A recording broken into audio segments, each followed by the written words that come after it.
I think I just blew somebody's mind real quick with the map. God bless, dude.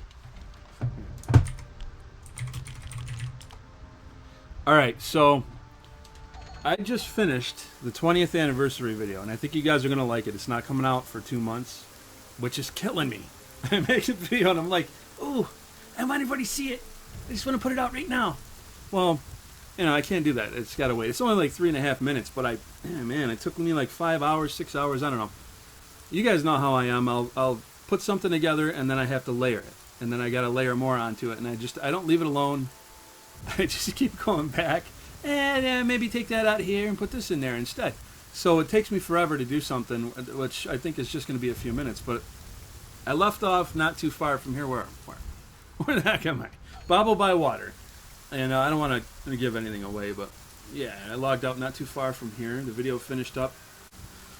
It's interesting to see that how much I was able to get out of the video I wanted. What I mean by that is I had a vision for the video. I had it in my head, and I'm thinking, I don't know if that's really going to work. And then I start to do it, and I look at it, the finished product, I'm like, whoa. I can't believe how well this fit the theme of what I was going for. It's almost like somebody turned on a TV, and boom, it just was meant to be. It was just a thing that, yeah, it's always been that way. I don't know, it's hard to explain. You'll get it when you see it. It really fit what I was going for. The atmosphere I was reaching for, EQOA perfectly fit into. So the two elements married together perfectly. There's some things like I wish I could have done with it a little bit more, added some more effects to it. But that's all right. That's all right. It's looking nice, and hopefully y'all like it. I don't know if I'm going to do a commentary, just because I'm going to be talking about the game for like the next month or two, leading up to it, maybe even longer. So it's kind of hard to keep reaching for things to talk about. I don't know, maybe we can have the missus on if you guys are interested in that. Now, something else I found interesting about the video is I had, I don't know, a 30-second shot where I'm just kind of, the camera's just rolling for like 30 straight seconds. And I'm trying to finish it off just right. And there was an element at the end that I couldn't have I could have tried to film this, guys, or record this film. Listen to me. I sound 100. I could have tried to record this for hours and I wouldn't have got it to line up. There was an event that happened in the game. It was a motion that happened in the game that perfectly lined up with the final closing shot. And I couldn't have done it, like I said, like in a million years. Even if I sat there and crunched the math on it, and I was like, all right, it takes 2.5 minutes, and I can count my steps, and there'll be exactly 30 steps, and then I'll turn here and go that way, and then turn this way, and slowly pan up, and boom, it'll work out. I couldn't make it. It just happened like that. You ever wonder, like, God, are you helping me make these things?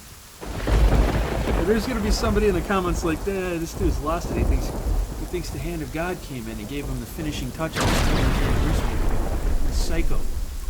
We need to lock this guy away. It's strange, man. It happens all the time. You can even ask the wife. She'll tell you. I'll be making a video, and there's this thing that just perfectly finishes it. Or the timing with the music or something will just perfectly line up, and I don't have to edit it that way. It just does it. It just fits in there.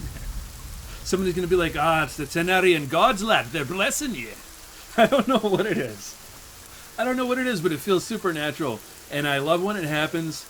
And it feels like a blessing. And I just roll with it. It's like, all right, well, this was meant to be. That's the final shot, and we're good. Click.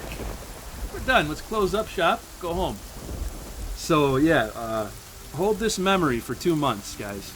And when you see the video, and it'll make sense to you. You'll be like, oh, wow, that just randomly happened? Yes. Yes, the final moments of that video randomly just came together the way that they did. I love it. All right. Let me just interject real quick, because I stopped to edit. Look down here. You see that? I did not do that on purpose, but I did snip this clip and a little bit of this one, and they both came to the same time. Just after I was talking about what you just heard. So this is just weird stuff like that happens in life, I guess. And I just happened to notice it. Anyway, moving right along. Isn't that weird? That's weird, man. That's weird. Okay, so I just used the Sandstorm map and clicked on door. Because there was something called door. I saw it on the map and I just want to go to door. You picked the wrong house.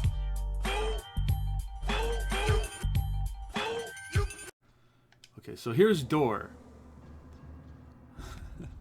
There it is. Door. Hi, door.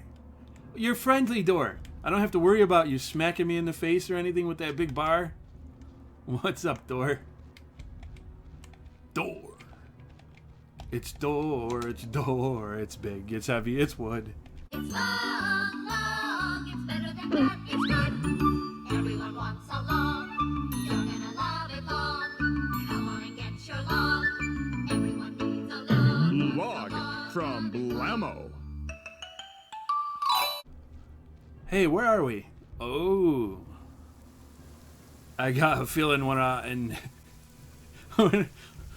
Tenaria anymore. Well, yeah, technically we are, right? But we're just we're in the expansion. Oh, we're Glunt's Gate. You should have known by those spikes if you didn't, by the way, you noob. What's the matter with you? You'd have to pass through here, I believe, and that would take you to the Giants. And I think there was a portal there, actually. Maybe I'm mistaken. I'm pretty sure there was a portal that you would take, and it was that weird circular, shimmering, like black portal deal. Zip over here real quick. Just take a look. I didn't spend a ton of time over here, despite this being one of the Mrs. and I's favorite places. I really liked Agak a lot. And this expansion, I remember going to the Grizz place. Really cool.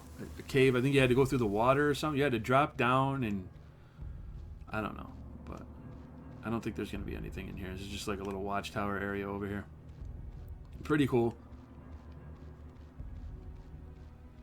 I think Sphinx Pyramid and all that stuff's not too far from here.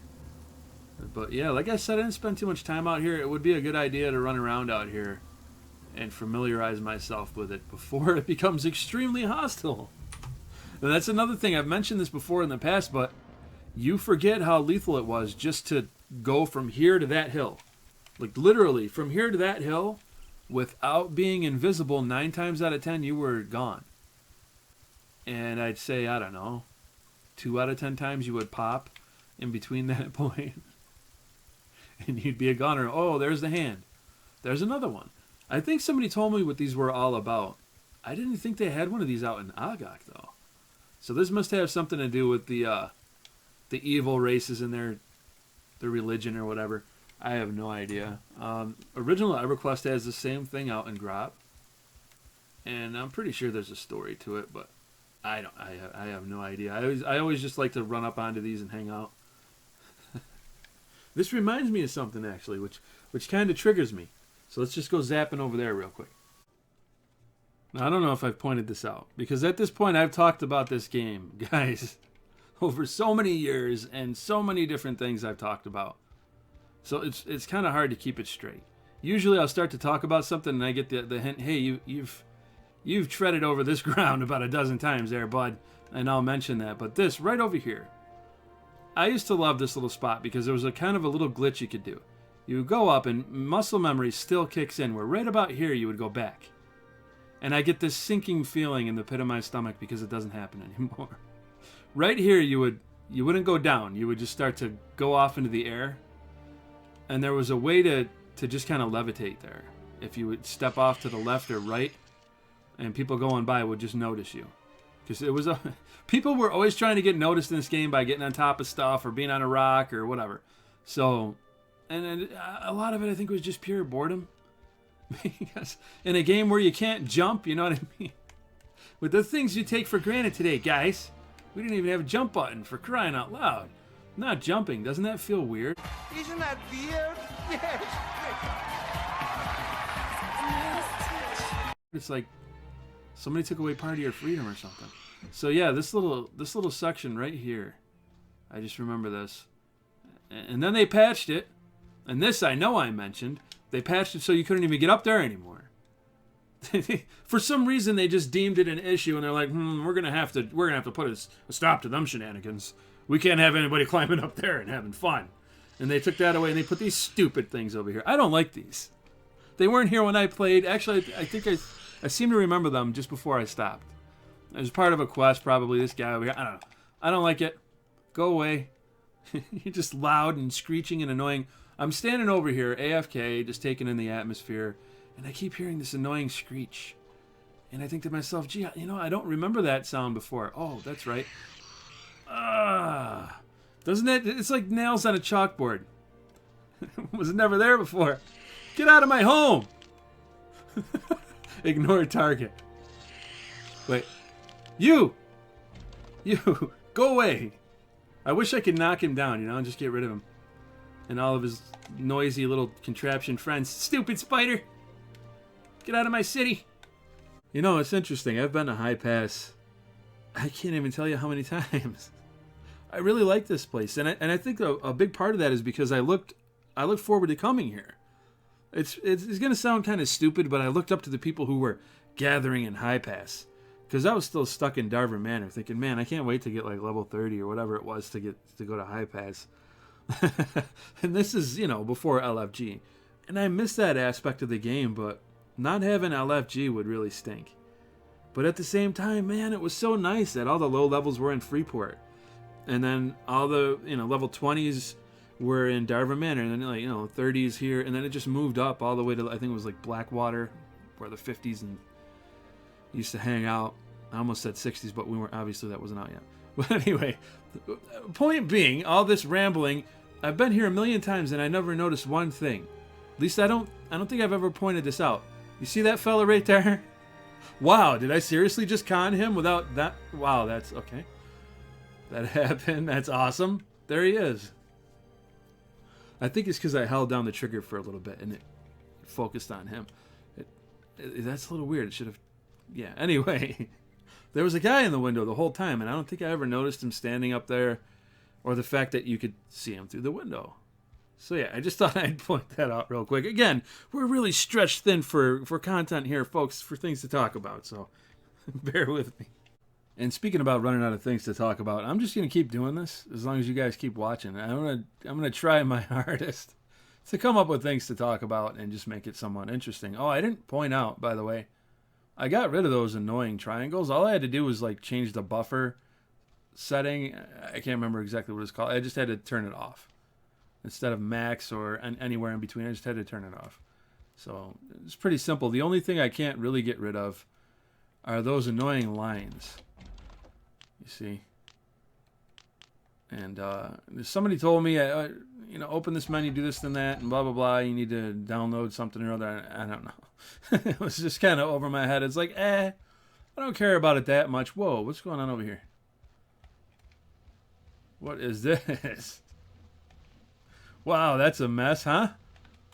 Again, that reminds me of beta. I've come across a few of these on the server, and this just reminds me of the beta. Because that kind of stuff used to happen up there, inside of trees. And I'd come across it, and I'd be like, oh, where am I? Okay. Got to write down and tell the guy, hey, there's a bunch of them. And they took care of all of them. I'm pretty sure it would still happen, though, in the game. If you guys remember... Let me know if they would still get stuck up there. I'm pretty sure they did. But I think it was one of the LFG podcasts they were talking about how the game reminds them of Zelda. And like NES Zelda.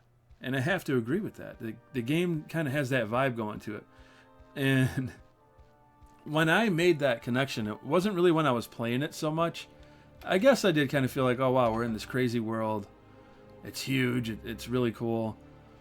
But when Breath of the Wild came out, I played Breath of the Wild and it reminded me so much of EQOA, and I couldn't figure it out. I couldn't figure it out for the life of me. I'm just sitting there like, why does this game...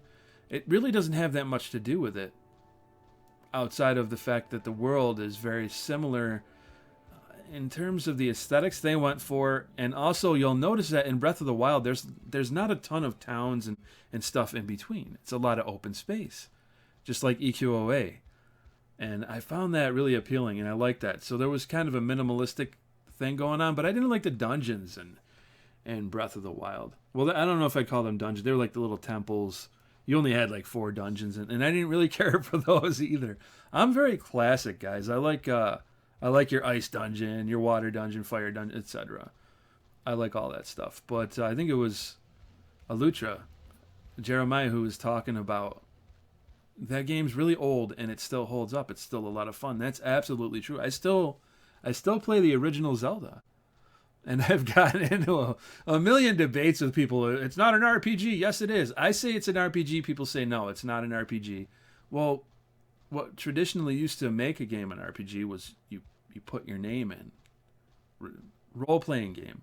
So if you could change the name from Zelda to like David or something, there you go. You've got your RPG. But, I mean, if you think about it, you're gathering hearts, right? And you grow in power. You get your inventory increases, and that grows over time. And yeah, it's just one of those things that I think people are going to argue over Zelda being an RPG or not being an RPG forever. But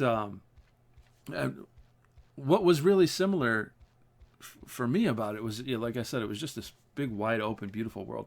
Of course, you could jump off of the cliffs and go, paragliding around or whatever, sailing around on your kite. And I was thinking that would be really cool to do if somebody came out with a game like EQOA, something this vast, but it had that travel system in it, where you use the kite.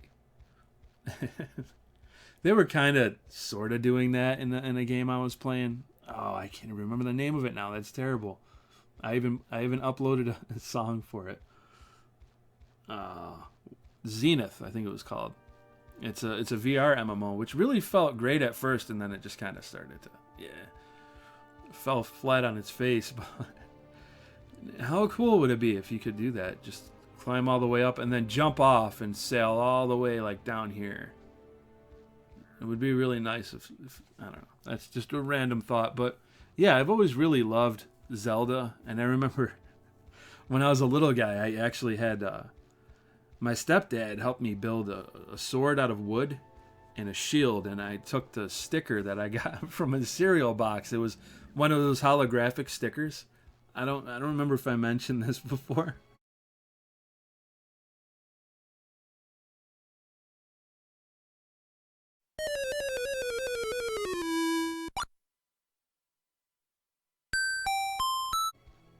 But I remember putting it on the shield and, walking around pretending I was Link. Of course, when I was little, I thought his name was Zelda until my brother was like, his name's not Zelda, dumbass. Good morning, turd brain. Not yet.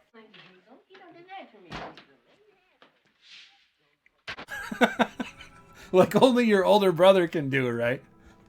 It's Link. Stupid. I didn't, for a little guy, you don't know the difference between, a feminine sounding name and a masculine one. I had no idea. Plus, I don't even think I was at the stage where I was reading yet. That probably says something about human development these days. Playing video games before they can read. But I don't know. Zelda. Because Zelda, I didn't play the ones on 64, believe it or not, until I got an NVIDIA Shield. Which, look that thing up.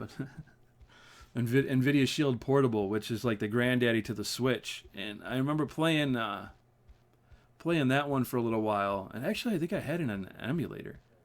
And I got to the water temple, and I was doing really good, but for some reason, I just kind of lost interest. I didn't get stuck in there for very long. I remember getting stuck on some puzzle, and then I ended up getting through it, and then something derailed me, and I never went back. But for me, I jumped from like A Link to the Past all the way to Wind Waker. And Wind Waker was very impressive to me because I hadn't played the two games before it on the 64. Majora's Mask and Ocarina, or Ocarina of Time, if you will. However, potato, I always say. But yeah, so Wind Waker was really impressive to me. It was the first time I had any hands-on with that kind of combat. I played any Zelda game in a 3D setting. And to this day, I really, really, really enjoy Wind Waker. I know some people don't like the fact, you're sailing around a lot. And once again, you've got a huge world that there's a lot of open space in it. So, yeah, I guess I'm just kind of making that connection in my head now. Zelda's been that way for a while. and it has that in common with EQOA. So I guess that's why I just kind of connect the two. Hey, I think we came out here in episode 4 or 5, in our little thing we were doing there for a little while with the misses. So we spent some time out here. It's just we didn't really make halflings, like I said. Oh, there's a Bixie. We haven't shown them on the channel yet. Bixie Bee. Her little tiny weapon. Yeah. How cute is that? Our Bixies are pretty funny looking compared to EverQuest 1. They definitely look different. Yeah, we definitely made our way through here. So make sure you guys check out that video if you haven't. But I think I'm going to go ahead and wrap this one up and keep it on the short side when I do these. Because I want to have a lot of them. I don't want to just have a couple, long 1-2 hour long videos or whatever. And besides, the sun's just coming up over here. It's perfect. You guys got a lot of things to do before, you got to make hay while the sun is shining.